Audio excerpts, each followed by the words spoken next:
How's it going, guys? Today I'm kind of cramming this video in here. I don't have a ton of time, but I wanted to talk about something that I've been doing for the past, I think it's been a little over a week, and I don't know if you might have noticed it in my videos, but the music's been different. Now, if you're a creator, there's basically no way that you haven't heard of the music service Epidemic Sound. It's also probably been advertised to you even if you're not a creator. They're pushing that really hard. Either way, you've probably heard of it. It's what a lot of big YouTubers use for their music or background tracks or sound effects, all sorts of other stuff. So I figured if I could get it for a free trial, which they have 30-day free trials, I might as well give it a try. Now, why hadn't I tried it before? Well, the thing is, it's a subscription service. It's $15 a month, which is, it's a good amount of money. I always figured that since I could get royalty-free music online, what was really the point of paying for it? And so with this mindset, going into this past week of using Epidemic Sound, I was pretty skeptical. So today I want to share my thoughts after using Epidemic Sound for a little over a week, so that you can get a real feel for whether it's worth it for you or whether it's just kind of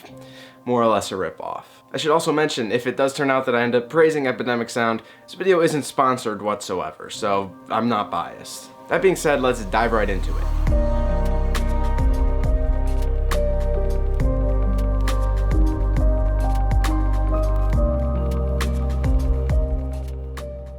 The website boasts over 32,000 tracks and 64,000 sound effects, including stems, which I guess we'll get into in a moment. That's pretty important. They also add new tracks every week. I haven't really found any new tracks that have been posted while I've been using it to be useful at all, but maybe you'll like that music. Who knows? It's still nice to have new music coming in all the time. Let's talk about that word stems. What does that mean? Well, basically they portion up every single track into a bunch of different stems, that's a bunch of different parts. So you'll have drum stem, you'll have melody stem, bass stem, and sometimes a vocal stem or instrument stem, one of the two. What does this allow you to do, and why is this important? Well, it allows you to download every single little part of the song, which is actually very important in video editing, because in the past, using Epidemic Sound music, I usually go starting with the drums, and then when it breaks into more of a montagey thing, or I want a little bit more up-tempo, I'll bring in the instruments or the melodies or the full mix of the music.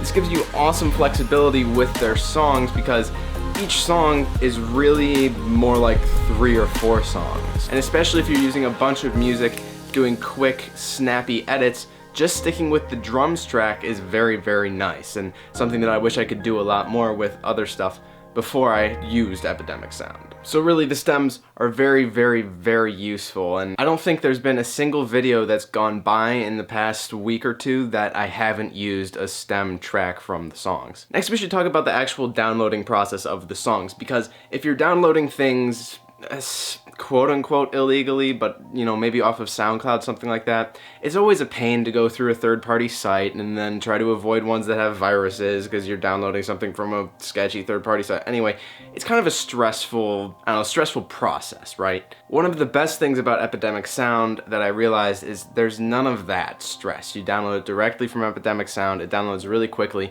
into a compressed file, so it doesn't take up a ton of space until you extract all those songs. And once you're done using it, you can delete the extracted songs, keep it in the compressed file, save space on your hard drive, which is nice. So yes, the downloading is cool, but is that worth $15? In my opinion, no. So let's get into more of the content of Epidemic Sound. I've only been using it for about a week and a half, so take all of this information in that context, but I have barely scratched the surface of all their songs. And that is something that I actually found confusing about Epidemic Sound, is that there's a bunch of different genres, but the way that they clarify the genres and the way that they portion them out is kind of funny. They've got a bunch of different moods and a bunch of different genres, but there's always these kind of blended lines in between. It's nothing super strict, and if I was looking for something, like I was looking for what's, I guess, on SoundCloud referred to as chill step, that's the type of music I've been using in videos before I went to Epidemic Sound, it took me a really long time to find the chill step equivalent on Epidemic Sound. Now, for any of you wondering, the closest thing I've found is soft house music, as opposed to the regular house music, which is a little bit more like clubby, but still, finding the correct music, since there's so much music, so much variety, it's kind of difficult until you find a couple of good artists that you really like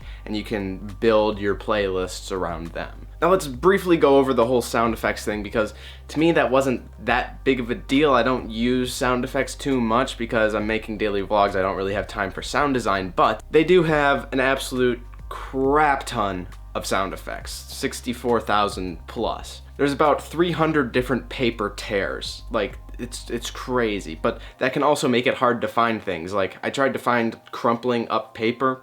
I couldn't find it. There was a million paper tears, but not a single person crumpling up paper. So it was a little bit, I guess it was a little bit convoluted. They need to refine it down so there's not just a million replicas or repeats of the same type of sound. Though, who knows, if I was making a little, like, short film, maybe it would matter to me that a paper tear was done with cardstock paper or regular letter paper or perforated paper. Like, maybe that stuff matters to short filmmakers. It just doesn't matter to me. That's up to you to decide.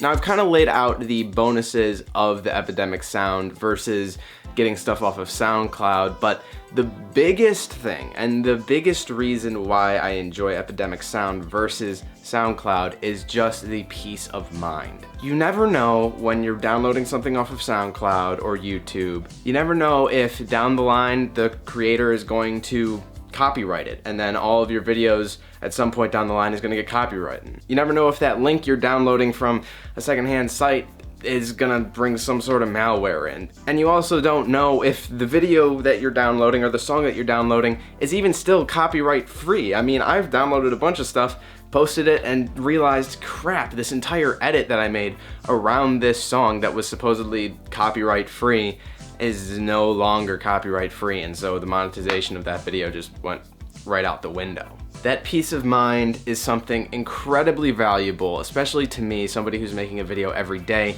I want things to go as smoothly as possible. So that being said, my conclusion in the entire Epidemic sound trial is, for me, $15 a month when I'm making more than that from YouTube ad revenue.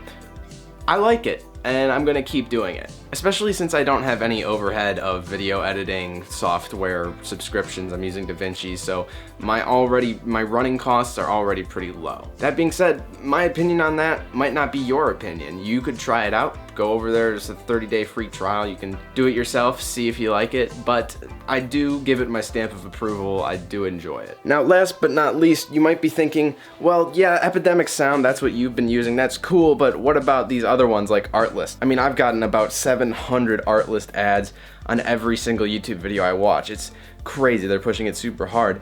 Well, I haven't tried Artlist. If they have a free trial, I might do that next time after Epidemic sound trial runs out, and then I'll do a compare and contrast if you'd be interested in seeing that, because I want to know what the difference is between those two and if one of them is the superior one. That's something I would be interested in hearing about.